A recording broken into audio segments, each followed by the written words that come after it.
हमारी जो जनरेशन है ना, नहीं हमारी नहीं, हमसे बाद वाली जनरेशन, मतलब कि जेनजीज, उनके सामने कुछ भी कहो। फॉर एग्जाम्पल कि बेटा इस दिन ये मत करना, अपशकुन होता है। कि बेटा इतने बजे ये मत करना, कुछ गड़बड़ हो सकती है। बेटा छींक आएगी ना, तुरंत घर से बाहर मत निकलना, ये संकेत होता है कि घर से बाहर निकलोगे तो बाहर निकल के कुछ लफड़ा हो सकता है। उनके सामने ऐसी कुछ भी बात कहो तो उनको ऐसा लगता है कि हम रूढ़िवादी बातें कर रहे हैं, हम सो कॉल्ड ओल्ड जनरेशन हो चुकी है और एक पुराने ज़माने में जी रहे हैं, हमें अपनी सोच बदलना चाहिए। लेकिन दोस्तों, ब्लडी सच के आज के हैरान कर देने वाले बहुत ही ज़्यादा खौफनाक से अनोखे एपिसोड में मैं आप सभी लोगों के सामने एक ऐसे ही मिथ से जुड़ी हुई हैरान कर देने वाली खौफनाक घटना की कहानी लेकर आ गया हूँ। इस घटना को सुनने के बाद, जिस कहानी को जानने के बाद आप लोग भी ऐसी चीज़ों पर विश्वास करने लगेंगे, अपनों से बड़ों की बातें सुनना शुरू कर देंगे अगर नहीं सुनते हैं तो। ये कहानी जुड़ी हुई है मोहित नाम के लड़के से, एक पढ़ा लिखा लड़का। ये कह सकते हैं कि अपने गांव में सबसे ज्यादा पढ़ा लिखा यही था, सबसे ज्यादा वेल सेटल्ड लड़का यही था। सही उम्र में, जो उम्र इसकी होना चाहिए थी वही उम्र में ये MBBS से ग्रेजुएट हो गया था और ये गोरखपुर में अपनी एक बढ़िया से क्लिनिक खोल के अपनी लाइफ सेट करके जी रहा था। अपने माता पिता को अपने साथ रखा हुआ था, उनसे अलग नहीं हुआ था, लेकिन दादा दादी से इसको छोड़कर निकलना ही पड़ा था, क्योंकि दादा दादी एक बहुत छोटे गांव में रहते थे। गोरखपुर के ही कुछ ही किलोमीटर की दूरी पर स्थित चमटोली नाम का एक गांव था। दादा दादी वहीं पर रहते थे, इसके मम्मी पापा और ये भी वहीं पर रहे थे। बचपन में ये चमटोली में ही था, लेकिन इसकी पढ़ाई लिखाई के चक्कर में इसके मम्मी पापा इसको लेकर गोरखपुर निकल गए थे जब ये छोटा ही था और गोरखपुर रहने लगे थे। इसके मम्मी पापा ने इसके दादा दादी को बुलाने की कोशिश किए थे कि गांव में कब तक रहोगे, शहर में आ जाओ, अपना घर वर अपन ने सब कर लिए हैं। लेकिन दादा दादी यही कहते थे कि नहीं यार देखो, हमने अपनी पूरी लाइफ यहाँ पर जी ली है गाँव में, हम यहाँ से नहीं निकलेंगे, तुम लोग जियो बढ़िया आराम से, अपनी लाइफ आगे बनाओ और मौका मिलते रहेगा तो हम बूढ़ा बूढ़ी से मिलने आते रहना। तो इन लोग भी ठीक है मंजूरी के साथ मिलते रहते थे। अब जो कि मोहित बड़ा हो गया था, MBBS कर लिया था, अपनी क्लिनिक खोल लिया था, तो इसके चर्चे इसके चमटोली में क्या आसपास के 50 गांव में हो गए थे कि देखो हमारे गांव का लड़का इतना बड़ा डॉक्टर बन गया है अच्छे कॉलेज से पढ़ लिख कर। एक दिन की बात है, मोहित के पास एक चिट्ठी आती है। ये चिट्ठी इसकी बुआ जी की थी। ये चिट्ठी खोलकर देखता है, पढ़ते से ही दंग रह जाता है। लिखा हुआ था, बेटा मोहित, हमारी पिछले महीने से काफ़ी ज़्यादा तबीयत खराब है। काफ़ी सारे डॉक्टर्स को इलाज करवा चुके हैं लेकिन बिल्कुल भी आराम नहीं मिल रहा है। खड़े होते से ही चक्कर आ जाते हैं, घर का कुछ काम धंधा भी नहीं कर पा रहे।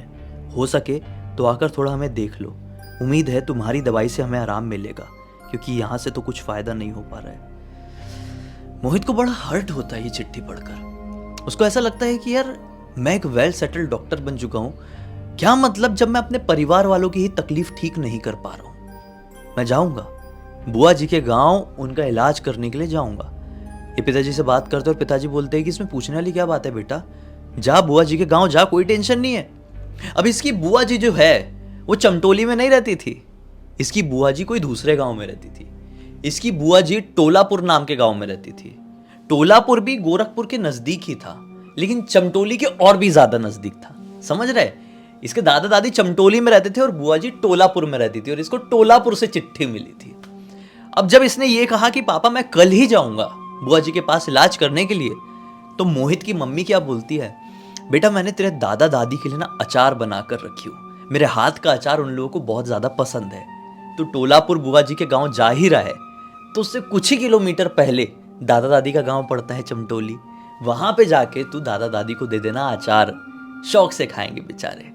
इसने बोला कि ठीक है मम्मी, कल शाम को मैं निकलूंगा बस पकड़ के और सबसे पहले दादा दादी के घर जाऊंगा, उनको अचार थमाऊंगा, आशीर्वाद लूंगा और वहीं से एक और बस पकड़ के बुआ जी के गाँव निकल जाऊंगा। कितनी दूर है बुआ जी का गाँव वहाँ से? मम्मी ने बताई लगभग 15 किलोमीटर की दूरी पर। ठीक है, हाँ पहले मैं दादा दादी को अचार दे दूंगा। अब अगला दिन निकला, इसने मम्मी से अचार लिया, बस में सवार हुआ और पहुंच गया चमटोली बस पकड़ के अपने दादा दादी के गाँव। दादा दादी को अचार थमाया। शाम हो चुकी थी, 7:30-8 बज रहे थे। दादा दादी बहुत खुश हुए, बोले बेटा खाना खा, तुझे तो बुआ जी के घर जाना है, तकलीफ हो जाएगी, खाना खा के ही जा। इसने बोला दादाजी क्या तकलीफ हो जाएगी, बुआ जी की तबीयत खराब है, मुझे जाने दो, महीने भर से तबीयत खराब है। मुझसे कांटेक्ट करना चाह रही थी, हो नहीं पा रहा था। नहीं नहीं, खाना खा ले, एनर्जी होना ज़रूरी है। दादाजी बोलते हैं एनर्जी होना ज़रूरी है। तुझे 15 किलोमीटर पैदल जो चलकर जाना है। मोहित बोलता है पैदल क्यों जाऊंगा मैं, बुआ जी के गाँव पैदल क्यों जाऊंगा? अरे चमटोली से टोलापुर तो बस चलती है, तो मैं पैदल क्यों जाऊंगा? तो मोहित के दादाजी बोलते हैं कि बेटा, अपने गांव में बहुत पुरानी कहावत है कि जो कोई भी रात के समय बस से सफ़र करता है वो कभी भी जिंदा नहीं बच पाता है, उसके साथ दुर्घटना हो जाती है। रात के समय बस से अपने गांव से कभी कोई सफ़र नहीं किया है, तू भी मत करना, वरना क्या दुर्घटना हो जाएगी हमको क्या पता भैया। तू हमारा एक लौता इतना प्यारा पोता है, तुझे कुछ हो जाएगा तो क्या होगा हमारा बूढ़ा बूढ़ी का। ये बोलता है अरे दादाजी कैसी बात कर रहे हो, जिस बस से दिन में हम जा सकते हैं कहीं पे भी, उसी बस से हम रात में भी कहीं जाएंगे तो हम मर क्यों जाएंगे, हमको क्या क्यों होगा, मतलब कोई सेंस होना चाहिए ना बात का। दादाजी बोलते हैं कि नहीं बेटा, तू समझा कर, हमारे गांव से रात के समय बस में कोई भी सवार नहीं होता है। ये बोलता है दादाजी समझ गया हूँ, इतना रिक्वेस्ट कर रहे हो तो चले जाऊंगा पैदल, निकलूँ अभी। दादाजी भी इसको थोड़ा सहमाते हैं, पैसे वगैरह, जैसे गांव घर का नियम होता है कि जाते हैं बच्चे तो पैसे देते, तो पैसे वैसे थमाए, बोले कि ठीक है जा। ये दादा दादी को दिखाकर पैदल निकला। बोलते समय ये ठान लिया था कि हाँ बोल देता हूँ, जाऊँगा मैं बस से। ये निकल जाता है और गांव से जस्ट बाहर निकलने ही वाला था कि एक आदमी साइकिल से आता हुआ दिखाई देता है और इससे पूछ लेता है कि भाई मुझे टोलापुर जाना है, बस कहाँ से मिलेगी, कितने बजे मिलेगी? तो उसने बोला अरे जाओ जाओ, बस आने ही वाली है, बिल्कुल आती ही होगी, जल्दी जाओ, वो आखिरी बस है। इसने अपने कदमों की रफ्तार बढ़ा दिया। रात काफ़ी हो चुकी थी, गांव के हिसाब से तो काफ़ी ज़्यादा रात, और पहुंच गया उस चौराहे में जहां पर बस को आना था। इंतज़ार करने लगा। 1 घंटे बीते, 2 घंटे बीते और अब 3 घंटे बीत गए। अब इसने डिसाइड किया कि अरे हो गया यार, पैदल ही चले गया हो, तब तक तो पहुंच गया होता, निकलता हूँ। ये पैदल बढ़ चला। रात के 12 बजे के आसपास 15 किलोमीटर पैदल जाने के लिए तैयार हो गया, क्योंकि बुआ जी की तबीयत ज़्यादा खराब थी। ये जैसे चल पड़ा तो पीछे से बस की हॉर्न सुनाई दी, पी पी पी पी पी पी पी पी पी पी पी। अरे बस आ गई, 3 घंटे से नहीं आ रही थी, पैदल चलने को हुआ तो आ गई। हाँ हाथ दिखाया, बस रुकी, ये बस में चढ़ा। कंडक्टर साहब बिल्कुल पहली सीढ़ी पर ही खड़े हुए थे। ये फिर भी बस में चढ़ा और देखा कि अरे यार पूरी बस खचाखच भरी हुई है, चलो एक सीट खाली दिखी, वहां पर जाकर बैठता हूँ। बैठने को हुआ, देखा कि उसी सीट के बाजू में एक औरत बैठी हुई है 35-40 साल की। वो एक टक लगाए उसको देख रही थी। अब आपको ऐसा कोई देखेगा, ऐसा कोई नॉन स्टॉप कोई अननोन पर्सन, तो आपको ऐसा लगेगा ना क्यों देख रहा है, तो आपका क्या रिएक्शन होगा? आप भी देख के उसको थोड़ा स्माइल कर देंगे। इसने भी किया, लेकिन वहां से कोई रिस्पॉन्स नहीं आया, सिर्फ ऐसे ही देख रही है। इसको थोड़ा अजीब लगा और ये बैठ गया। ये बैठा तब भी ऐसी देख रही है। इसने बोला क्या हो गया, आगे देखिए। नहीं वो नहीं देख रही है, वो ऐसी देख रही है। इसने बोला छोड़ो यार, मैं अपना बढ़िया सामने देखते हुए, तो अगली खिड़की से जो बाहर नज़ारा दिख रहा था वो देखते हुए जा रहा है। खतरनाक गड्ढे, 15 किलोमीटर जाना था। ये समझ गया था कि ये 15 किलोमीटर मैं 45 मिनट से पहले नहीं पहुंच सकता। गड्ढे गुड्ढे बहुत है और बस की रफ्तार बेहद ज़्यादा स्लो है। अब इसको आने लगी हल्की हल्की नींद। बोला साला नींद आ गई, मैं सो गया बस में तो सीन ही हो जाएगा। क्योंकि क्या हो रहा है ना कि बस में एकदम शांत लोग हैं, कोई कुछ बोल ही नहीं रहा है कि ये गांव आ गया है उतरो, कोई उतर नहीं रहा है, कोई चढ़ नहीं रहा है। अगर मैं सो गया तो मैं कहाँ पहुँच जाऊँगा, कहाँ नहीं, पता नहीं है मुझे। मैं यहाँ से वहाँ कभी बस से गया भी नहीं हूँ, इससे अच्छा जागता ही रहता हूँ।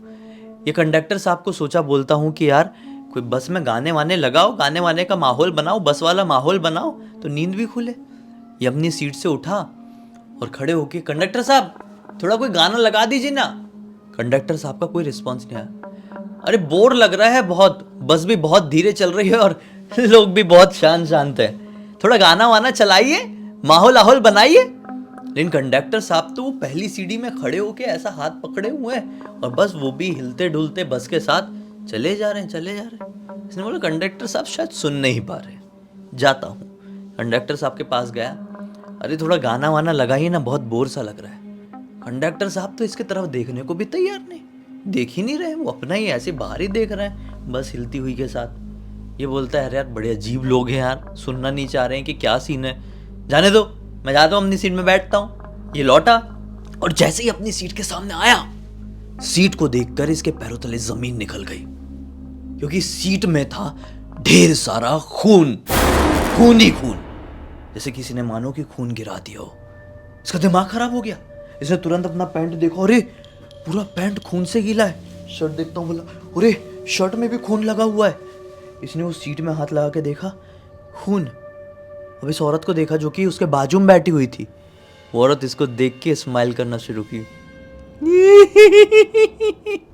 अब जैसे उसने ऐसा हंसी है ना, अजीब तरीके से आवाज निकाल के, ये 35-40 साल की औरत के मुंह को देख के ये घबरा गया, क्योंकि इस औरत के दांत थे ही नहीं और इसे बड़े आंख फाड़ फाड़ कर बड़ी अजीब तरीके से देखकर वो हंस रही थी। इसकी नजर बाकी के लोगों पर पड़ी तो सभी लोग इसे देखकर सभी ऐसा हंस रहे हैं और किसी के भी मुंह में दांत नहीं है, चाहे वो बच्चा हो, बूढ़ा हो, जवान हो, कैसा भी हो, उसके मुंह में दांत ही नहीं है। और सब खड़े होके इसके तरफ बढ़ के ऐसा हंस रही, इसके तरफ बढ़ने लगे। ये डर गया। अब ये भागते हुए कंडक्टर साहब के पास बढ़ा। अरे कंडक्टर साहब देखो ना, लोग कैसा कर रहे हो, सीट में खून ही खून है। कंडक्टर साहब पलटे, कंडक्टर साहब के भी मुंह में दांत नहीं है। अब ये बोला कि ये बस में हो क्या रहा है, आप बस रुकाइए, मुझे कुछ समझ में नहीं आ रहा है।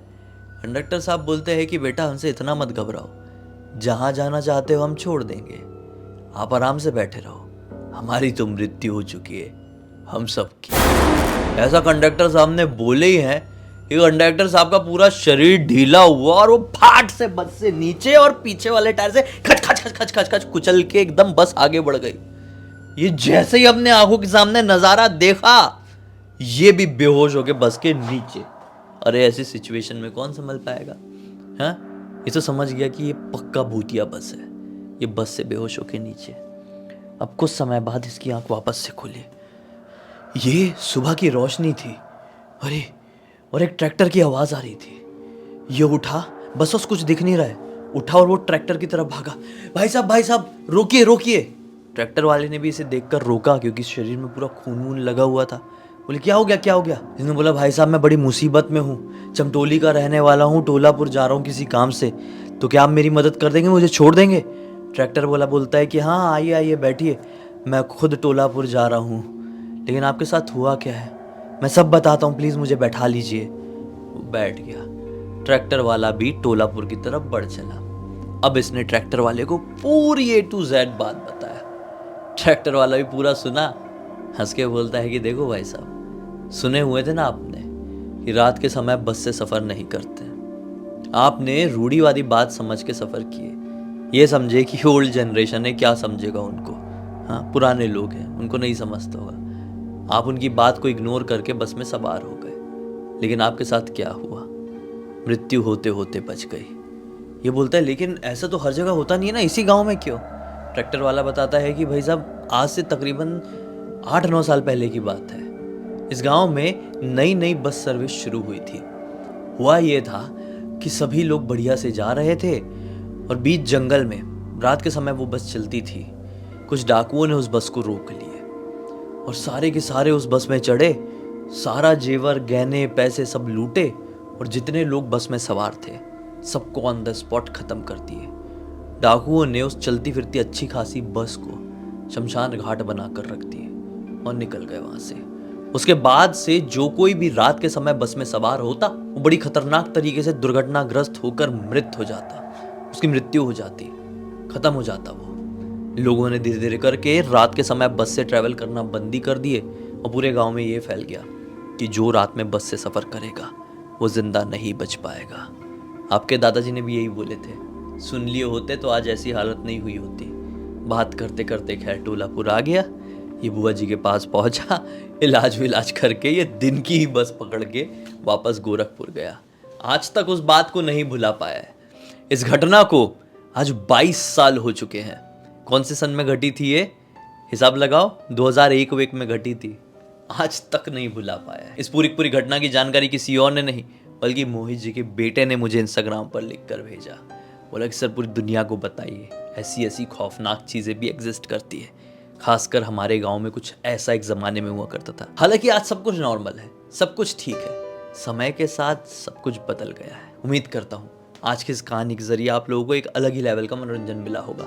तब तक इस वीडियो को देख लिए तो लाइक ज़रूर कर देना है, चैनल को सब्सक्राइब करके बेल आइकन के ऑल के ऑप्शन में क्लिक करना है, क्योंकि इसी तरह के हैरान कर देने वाले खौफनाक वीडियोस डेली आप लोग के सामने लेके आता रहता हूँ। इंस्टाग्राम की लिंक इस वीडियो के डिस्क्रिप्शन बॉक्स में मिल जाएगी, क्लिक करके डायरेक्टली वहाँ पर पहुँच जाना। और इसी तरह की कोई भी कहानी, टॉपिक या जानकारी आप लोग के पास भी है तो लिख भेजना। हो सकता है हमारा अगला वीडियो कल आपके हिसाब से बन रहा हो। चलिए कल फिर से मिलते हैं, तब तक के लिए बहुत बहुत धन्यवाद। आपका दिन शुभ हो।